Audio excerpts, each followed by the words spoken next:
Under 19 world cup final Bangladesh के हाथों शिकस्त के बाद भारतीय खिलाड़ी बदमाशी पर उतर आए और बांग्लादेशी खिलाड़ियों के साथ आपस में लड़ पड़े, जिसके बाद इंडियन प्लेयर्स ने बांग्लादेशी प्लेयर्स पर विकेटें मारने की भी कोशिश की और बांग्लादेशी परचम को पैरों तले रौंद दिया।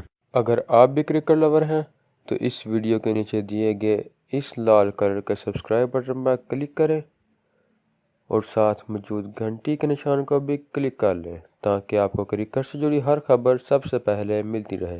बिस्मिल्लाहिर्रहमानिर्रहीम, अस्सलाम वालेकुम। मेरा नाम है उमर मुस्तफ़ा। आप देख रहे हैं cricket news hub YouTube channel. इतवार को जनूबी अफ्रीका में खेले गए अंडर 19 वर्ल्ड कप फाइनल में बांग्लादेशी टीम ने दफाई चैंपियन भारत को शिकस्त देकर पहली मरतबा आलमी चैंपियन बनने का एजाज़ हासिल किया।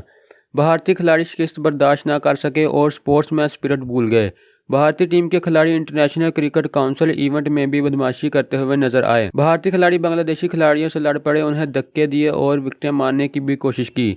ताहम एम्पायर्स और ग्राउंड स्टाफ ने मुदाखलत करके बीच बचाव करवाया। इसके अलावा दोस्तों, इंडियन प्लेयर्स ने बांग्लादेशी परचम को जूतों तले रौंद डाला, जिसके बाद अंपायर और ग्राउंड स्टाफ ने मुदाखलत करके बीच बचाव करवाया। तो दोस्तों, ये थी हमारी आज की वीडियो। आप इंडियन प्लेयर्स की इस हरकत के बारे में क्या कहेंगे? कमेंट बॉक्स में अपनी राय का इजहार लाजमी करें और हमारे चैनल को सब्सक्राइब करें ताकि आपको क्रिकेट से जुड़ी मजीद अपडेट्स हासिल होते रहें। तो दोस्तों, मिलते हैं अपनी अगली वीडियो में। खुदा हाफिज़।